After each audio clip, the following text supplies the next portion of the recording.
Hello viewers, 8888 வருடத்திற்கு பிறகு ஒரு அதிசயமானது நடக்கப் போகிறது. இதனுடைய தாக்கத்தின் காரணமாக விருச்சிக ராசி நேயர்களுடைய வாழ்க்கையவே திசை திருப்பக்கூடிய வகையில சூழலானது அமைய போகிறது. என்னங்க சொல்றீங்க? அப்படி என்ன அதிசயமானது நடக்கப் போகிறது? அதற்கும் விருச்சிக ராசி நேயர்களுக்கும் என்னங்க சம்பந்தமானது இருக்கு அப்படின்னு யோசிச்சுட்டு இருக்கீங்களா? அதாவது வரப்போகின்ற ஜனவரி 18ஆம் தேதி தை அமாவாசையானது வரப்போகிறது. இந்த அமாவாசையில இருந்து ஜோதிட ரீதியாக பார்க்கும்போது பல முக்கியமான கிரகங்களுடைய மாற்றங்களானது ஏற்படுகிறது. பொதுவாகவே கிரகங்களுடைய மாற்றங்களானது ஒவ்வொரு தனிப்பட்ட மனிதர்களுடைய வாழ்க்கையிலுமே தாக்கத்தை கொடுங்க. சிலருக்கு சாதகமாக இருக்கும், சிலருக்கு பாதகமான விளைவுகளையும் கொடுக்கலாம். அந்த வகையில தான் இனி வரப்போகின்ற நாட்களானது விருச்சிக ராசி நேயர்களுக்கு எப்படி அமைஞ்சிருக்கு, என்னென்ன மாற்றங்களை கொடுக்க போகிறது. ஆல்ரெடி தொழில் ரீதியாக ஒரு சில சிக்கல்கள்ல இருந்து கொண்டு இருக்காங்க இல்லையா? அந்த சிக்கல்கள் அனைத்துமே தீரக்கூடிய வகையில இருக்க போகுதா, நிம்மதியான சூழல் அமையக்கூடுமா என்பது குறித்த பல முக்கியமான டீட்டெயிலான தகவலை தான் இந்த வீடியோல நம்ம தெளிவாக பார்க்க போறோங்க. அதை விட இன்னொரு மிக முக்கியமான விஷயம் என்னன்னு கேட்டீங்கன்னா, விருச்சிக ராசி நேயர்களாகிய உங்களுக்கு பித்ரு தோஷம் நீங்கி முன்னோர்களுடைய ஆசீர்வாதம் கிடைத்து தொழிலில் நல்ல ஒரு மேன்மையை பார்க்கணும் அப்படின்னு ஆசைப்படுறீங்கன்னா மறக்காம இந்த அமாவாசை நாளை மிஸ் பண்ணிடாதீங்க. இந்த அமாவாசை நாளன்று வெறும் 5 நிமிடம் ஒதுக்கி காகத்திற்கு இந்த ஒரே ஒரு சாதத்தோடு ஒரே ஒரு விளக்கையும் ஏற்றி வைத்து வழிபாடுகள் செய்து பாருங்க. உங்களுடைய வாழ்க்கையில நீங்க நினைச்சே பார்க்க முடியாத அளவுக்கு நல்ல மாற்றங்களானது ஏற்படுவதை நீங்க கண்கூடாக பார்க்கலாங்க. அதன் பிறகு நீங்களே தொடர்ச்சியாக இந்த பரிகாரத்தை செஞ்சுட்டு வருவீங்க. எனவே அப்படி இந்த பரிகாரமானது என்ன, எந்த நேரத்தில் நம்ம செய்யணும் அப்படிங்கிறத பார்க்கலாம். அதோடு ஜோதிட ரீதியாகவும் இனி என்னவெல்லாம் செய்யணும், என்னவெல்லாம் செய்யக்கூடாது அப்படிங்கிறதையும் தெரிஞ்சுக்கிட்டு இனி நம்ம அதற்கு தகுந்தாற் போல நடந்து கொள்ளலாம். விருச்சிக ராசி நேயர்கள் இந்த வீடியோவை பார்க்கக்கூடியவங்க ஓம் முருகா போற்றி அப்படிங்கிற இந்த திருமந்திரத்தை கமெண்ட்ஸ்ல 3 முறை டைப் பண்ணிடுங்க. முருகனுடைய ஆசீர்வாதத்தால தொழிலில் மென்மையானது உண்டாகும்.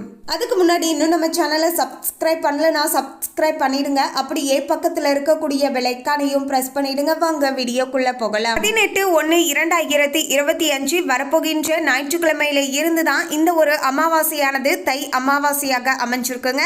அதன் பிறகுதான் ஜோதிட ரீதியாக பார்க்கும்போது பல முக்கியமான கிரகங்களுடைய மாற்றங்களும் ஏற்படுகிறது.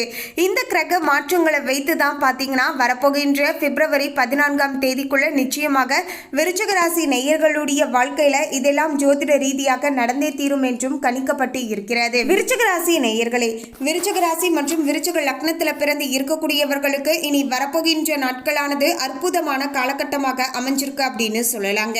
2ஆம் இடமான தனஸ்தானத்துல சுக்கிர பகவான், சூரியன், புதன், செவ்வாய் என அனைத்து கிரகங்களுமே அமர்ந்து சஞ்சாரம் செய்து கொண்டு இருக்காங்க. ஸோ இதன் விளைவாக விருச்சிக ராசி நேயர்களுக்கு பார்த்தீங்கன்னா நற்பலன்களை அள்ளி கொடுக்கக்கூடிய ஒரு அருமையான காலகட்டமாகவே அமைஞ்சிருக்குங்க. அதாவது நீங்க செய்ய நினைச்ச விஷயங்கள் எல்லாமே உங்களுக்கு சாதகமாக நடக்க போகிறது. அதற்கு கிரகங்களுடைய அமைப்பானது ரொம்பவே சாதகமாக இருக்க போகுது அப்படின்னு சொல்லலாங்க. எனவே தான் இந்த நேர காலத்தை பொறுத்த வரைக்கும் பார்த்தீங்கன்னா இந்த கிரகங்களுடைய அமைப்பானது உங்களுக்கு மிகவும் அற்புதமான பலன்களை கொடுக்க போகிறது. ஸோ இந்த நேர காலத்தை பயன்படுத்தி கொண்டு உங்களுடைய வாழ்க்கையில நீங்க ஏதாவது சின்னதா முயற்சிகள் செஞ்சாலுமே அதற்கேற்ப நல்ல ஒரு பிரதிபலனை பார்க்கக்கூடிய வகையில சூழலானது இருக்க போகிறது. மேலும் பார்த்தீங்கன்னா உடம்புல இருக்கக்கூடிய நோய்கள் அனைத்துமே குணமாகக்கூடிய ஒரு அற்புதமான காலகட்டமாக இருக்க போகிறது. இத்தனை நாட்களாகவே பார்த்தீங்கன்னா விருச்சிக ராசி நேயர்களுக்கு உடல் ஆரோக்கிய ரீதியாக ஒரு சில தொந்தரவுகளானது இருந்து கொண்டே இருக்குங்க.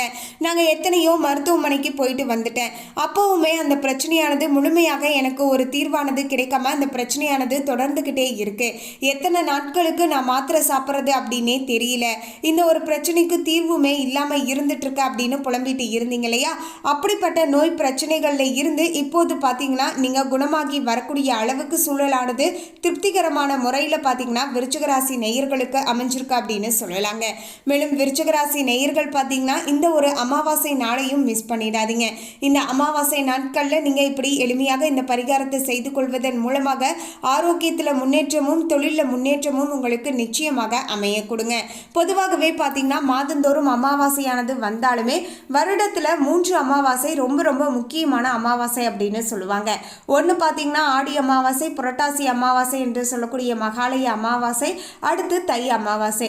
இதில் மிக முக்கியமான தை அமாவாசை தான் இப்போது பார்த்தீங்கன்னா நமக்கு வந்திருக்குங்க. ஸோ இந்த ஒரு அருமையான நாளை மிஸ் பண்ணிடாதீங்க. இந்த அமாவாசை நாளன்று பார்த்தீங்கன்னா நமக்கு ஞாயிற்றுக்கிழமையாக இருப்பதால் பொதுவாகவே ஞாயிற்றுக்கிழமைனா நிறைய வீடுகளில் பார்த்தீங்கன்னா நான்வெஜ் சமைப்பாங்க, அதாவது அசைவ உணவுகள் சமைப்பது வழக்கம். ஆனால் இது போன்ற நாட்களில் பார்த்தீங்கன்னா அசைவம் சமைக்கக்கூடாதுங்க, சைவம் மட்டும்தான் சமைக்கணும். அமாவாசை நாட்களில் நல்லா ஞாபகம் வச்சுக்கோங்க. அதனைத் தொடர்ந்து பார்த்தீங்கன்னா உங்களுடைய வீட்டையும் வீட்டு பூஜை அறையும் சுத்தம் செய்யலைன்னா நன்றாக சுத்தப்படுத்தி வைத்துக் கொள்ளுங்கள். உங்கள் வீட்டு நிலவாசப்படியில் பார்த்தீங்கன்னா அமாவாசை போன்ற நாட்களில் கோலம் போடக்கூடாதுங்க. ஸோ இந்த விஷயங்களையுமே தவிர்த்து கொள்ளுங்கள். அதனைத் தொடர்ந்து பார்த்தீங்கன்னா அன்றைய தினத்தில் பார்த்தீங்கன்னா நீங்கள் ஒரு கடவுளுக்கு எப்படி நைவேத்திய பிரசாதம் சமைப்பீங்களோ அதே போல் சுத்தபத்தமாக பார்த்தீங்கன்னா எச்சுப்படாமல் சுடு சாதத்தை வடித்து அதில் கருப்பு எள்ளை கலந்து அதை நம்ம காகத்திற்கு வச்சுட்டு வர வேண்டியது மிக மிக அவசியம். அதோடு பார்த்தீங்கன்னா ஒரு கிளாஸ் தண்ணீரையும் வச்சுடுங்க. அதோடு உங்களுடைய இறந்து போன முன்னோர்களுடைய படம் உங்கள் வீட்டில் இருந்துச்சுன்னா அந்த படத்துக்கு எடுத்து மஞ்சள் குங்குமம் மாலை கட்டி எல்லாமே அணிவிச்சுட்டு நீங்கள் விளக்கேற்றி வைத்து வழிபாடுகள் செய்து கொண்ட பிறகு காகத்திற்கு எள் கலந்த சாதத்தையும் ஒரு கிளாஸ் தண்ணீரையும் எடுத்து வச்சுருங்க. ஏன்னா அமாவாசை நாட்களில் நம்முடைய இறந்து போன முன்னோர்கள் நம்முடைய வீடு தேடி வருவதாக ஐதீகங்க. ஸோ அப்படி வரக்கூடிய நம்முடைய முன்னோர்களுடைய பசியையும் தாகத்தையும் போக்க வேண்டியது நம்முடைய கடமை இல்லையா? ஸோ அதற்காக தான் பார்த்தீங்கன்னா நம்ம இப்படி இந்த எளிமையான பூஜைகளை பார்த்தீங்கன்னா செய்துட்டு வருகின்றோம். அதனைத் தொடர்ந்து பார்த்தீங்கன்னா உங்களுடைய அன்றாட வேலைகள் எதுவோ அதையெல்லாம் செய்துட்டு வரலாங்க. இரவு நேரம் சரியாக ஒரு 8 மணி அளவில் பார்த்தீங்கன்னா உங்கள் வீட்டு நிலவாசப்படியில் பார்த்தீங்கன்னா ஒரே ஒரு விளக்கை மட்டும் நீங்கள் ஏற்றுவீங்க. இது பார்த்தீங்கன்னா நம்முடைய முன்னோர்கள் நம்மளை பார்ப்பதற்காக வந்திருந்தாங்க இல்லையா, அவங்க மீண்டும் பார்த்தீங்கன்னா அவங்களுடைய யமலோகத்திற்கு இரவு நேரத்தில் செல்லுவாங்க. அப்படி செல்லக்கூடியவங்களுக்கு வெளிச்சத்தை ஏற்படுத்தி தரக்கூடிய வகையில் தான் நம்முடைய வீட்டு நிலவாசப்படியில் நம்ம தீபத்தை ஏற்றுகின்றோம். இதன் மூலமாக பார்த்தீங்கன்னா அவங்களுடைய மனசுமே ரொம்பவே குளிர்ந்து காணப்படும் அப்படின்னு சொல்லலாங்க. ஸோ இவ்வளோதாங்க. இந்த ஒரு எளிமையான விஷயங்களை பார்த்தீங்கன்னா மறக்காமல் செஞ்சு பாருங்க. மேலும் பார்த்தீங்கன்னா ஜோதிட ரீதியாக பார்க்கும்போது விருச்சிக ராசி நேயர்களுக்கு எப்போதுமே சோம்பலாக இருப்பதாக நினைத்த நிலைமைகள் எல்லாமே மாறப்போகிறது. உங்களுக்குள்ளேயே பார்த்தீங்கன்னா ஒரு விதமான பிரச்சனையானது இருந்துக்கிட்டே இருக்குங்க. ஒரு பாசிட்டிவிட்டியானது இல்லாமல் இருக்கும். நம்மளால் எதுவுமே செய்ய முடியாதோ அப்படிங்கிற மாதிரியான ஒரு விதமான தன்னம்பிக்கை இல்லாமல் இருந்திருப்பீங்க அப்படின்னு சொல்லலாங்க. ஸோ இப்போது இந்த நிலைமைகள் அனைத்துமே மாறப்போகிறது. உங்களுக்குள்ள ஒரு புத்துணர்ச்சியானது ஏற்படும். நம்மளால் எல்லாமே செய்ய முடியும் அப்படிங்கிற ஒரு தன்னம்பிக்கையுடன் காணப்படுவீர்கள். மனதில் இருந்து வந்த அழுத்தங்கள் அனைத்துமே தீரப்போகிறது. விடுதலை அடைந்தது போல உணர்வீர்கள். ராசிநாதன் உச்சமடைவதால காதல் இளமை எல்லாமே பார்த்தீங்கன்னா திரும்ப போகிறது. காலை நேரத்தில் எழுந்திருப்பது உங்களை நீங்களே சற்று மேம்படுத்தி கொள்ளக்கூடிய காலகட்டமாக அமைய போகுது அப்படின்னு சொல்லலாம். அதோடு காலையிலேயே நீங்கள் எழுந்து வேலைகள் பார்க்கும்போது பார்த்தீங்கன்னா அன்றைய நாள் முழுக்கவே நீங்கள் சுறுசுறுப்புடனும் ஆரோக்கியத்துடனும் உற்சாகத்துடனும் இருப்பது போலவும் உணர்வீர்கள். அதாவது ஃபர்ஸ்ட் ஒரு 2 நாள் நீங்களே பாருங்கள், ட்ரை பண்ணி பாருங்கள். ஃபஸ்ட்டு நீங்கள் காலையில் எழுந்திருக்கும் போது பார்த்தீங்கன்னா உங்களுக்கு கொஞ்சம் டயர்டாக இருப்பது போல் இருக்குங்க. ஆனால் அதுவே 2 நாட்களுக்கு மேலே ஆகும்போது பார்த்தீங்கன்னா உங்களுக்குள்ள அதுவே ஒரு பெரிய பாசிட்டிவிட்டியை கொடுக்கும் அப்படின்னு சொல்லலாங்க. அன்றைய நாள் ஆரம்பித்ததுலேருந்து முடியும் வரைக்குமே உற்சாகத்துடன் காணப்படுவீர்கள். புது பொலிவுடன் இருப்பீர்கள் அப்படின்னு சொல்லலாங்க. மனதிலையும் சரிங்க, உடல் ஆரோக்கியத்திலையும் சரிங்க, எல்லா விதத்திலையுமே நீங்கள் புத்துணர்ச்சியுடன் காணப்படுவீர்கள். மேலும் உங்களுடைய எண்ணங்கள் எல்லாமே மாற ஆரம்பிக்குங்க. விபரீத ராஜயோகங்களுமே ஏற்படக்கூடிய வகையில் பல நல்ல சந்தர்ப்ப மாற்றங்களுமே கிடைக்கக்கூடும் அப்படின்னு சொல்லலாம். அதோடு சோம்பேறித்தனமானது முற்றிலுமாக நீங்கிவிட்டு புத்துணர்ச்சியுடனும் சுறுசுறுப்புடனும் எல்லா வேலைகளையுமே பார்த்துட்டு வருவீர்கள். கடன்களை அடைத்து முடிப்பீர்கள். உழைப்பால முன்னேறக்கூடிய காலகட்டமாகவே இப்போது அமைஞ்சிருக்குங்க. ரொம்ப நாட்களாகவே பார்த்தீங்கன்னா பெருசாக முன்னேற்றமே இல்லைன்னா நான் போட்ட எஃபர்ட்டுக்கான அளவுக்கு பலன் கிடைக்கல அப்படின்னு சொல்லக்கூடியவங்களுக்கு இப்போது நிலைமையானது மாறப்போகிறது. தொழிலில் உங்களுடைய கவனமானது அதிகரிக்க போகிறது. தொழிலில் ஒவ்வொரு விஷயங்களிலுமே கண்ணும் கருத்துமாக நீங்கள் செய்துட்டு வர வேண்டியது மிக மிக அவசியம். புதிய பார்வையானது ஏற்பட போகிறது. உழைப்புக்கான ஊதியம் அங்கீகாரத்தை பெற்றுக்கொள்ளக்கூடிய அளவுக்கும் இப்போது சூழ்நிலைகளானது சாதகமாக அமைஞ்சிருக்குங்க. ரொம்ப நாட்களாகவே தன்னுடைய உழைப்புக்கு ஏற்ப ஒரு அங்கீகாரமானது கிடைக்கல, தொழில் ரீதியாக எனக்கான லாபமானது கிடைக்கல, நானுமே ரொம்பவே முயற்சிகள் செஞ்சுட்டு தான் இருக்கேன், ஆனால் என்னுடைய முயற்சிகளுக்கு ஏற்ப பிரதிபலன் கிடைக்கல அப்படின்னு சொல்லக்கூடியவங்களுக்கு இப்போது நிலைமையானது சூழலானது மாறப்போகிறது. மேலும் கடனை அடைப்பதற்கான எண்ணமானது தோன்றப் போகிறது. கடன் பிரச்சனைகள் அதிகமாக இருக்கிறது, கடனை அடைத்து விடணும் அப்படின்னு சொல்லிட்டு அதற்கான முயற்சிகள்லையும் ஈடுபடுவீங்க. அந்த முயற்சிகளுக்கு ஏற்ப சாதகமான பலன்கள் கிடைக்கக்கூடிய காலகட்டமாகவும் அமைஞ்சிருக்குங்க. ஸோ இந்த நேர காலத்தில் தொழிலை பொறுத்த வரைக்கும் நீங்கள் என்ன மாதிரியான முயற்சிகள் செய்கிறீங்களோ அந்த முயற்சிகளுக்கு ஏற்ப பிரதிபலன் கிடைக்கக்கூடிய காலகட்டமாக அமைஞ்சிருக்கு. புதன் பகவான் 3ஆம் இடத்துக்கு போவதால் விபரீத ராஜயோகமானது ஏற்பட போகிறது. சொத்துக்கள் வாங்குவதற்கான யோகமானது ஏற்பட போகிறது. ரொம்ப நாட்களாகவே சொத்து சேர்க்கை ஏற்படுத்தணும் அப்படின்னு நினைக்கிறீங்க இல்லையா, அது எல்லாமே இப்போது கிடைக்க போகிறது. சேமிக்க வேண்டும் என்ற எண்ணமானது ஏற்பட போகிறது. தை மாதம் முதல் சேமிப்பானது அதிகரிக்க போகிறது. கடனை அடைத்து விடுவீர்கள், சொத்துக்கள் வாங்குவீர்கள், பண வரவானது அதிகரிக்க போகிறது.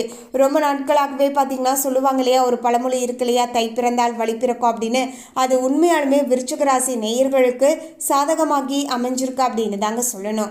ஆமாங்க, நீங்கள் பார்த்தீங்கன்னா இந்த தை மாதம் பிறந்த 4வது நாளில் இருந்தே பார்த்தீங்கன்னா சரியாக சொல்லணும்னா இந்த அமாவாசையில் இருந்து பார்க்கும்போது உங்களுக்கு மிகவுமே அற்புதமான நல்ல சூழ்நிலை மாற்றங்களானது ஏற்படக்கூடிய வகையிலையும் திருப்திகரமாக இருக்க போகிறது. ரொம்ப நாட்களாகவே தொழிலில் முன்னேற்றமே இல்லை, வாழ்க்கையே பார்த்தீங்கன்னா அப்படியே ரொம்பவே சலுப்போடு இருந்துட்டு இருக்கு அப்படின்னு சொல்றீங்க இல்லையா, இந்த நிலைமைகள் எல்லாமே மாறப்போகிறது. வாழ்க்கையில் உங்களுக்குள்ள ஒரு புதிய தன்னம்பிக்கை, தைரியம், புத்துணர்ச்சி எல்லாமே கிடைக்கக்கூடிய வகையிலையும் சூழலானது திருப்திகரமாக இருக்கக்கூடிய வகையிலையும் அமைஞ்சிருக்கு. மேலும் இந்த தகவலை பற்றிய உங்களுடைய கருத்தை கமெண்ட்ல பதிவு பண்ணுங்க. இந்த தகவல் உங்களுக்கு பிடிச்சிருந்தா லைக் பண்ணுங்க, ஷேர் பண்ணுங்க. இது போன்ற சுவாரஸ்யமான தகவலை தெரிந்து கொள்ள சேனலை சப்ஸ்கிரைப் பண்ணிடுங்க. தேங்க்யூ.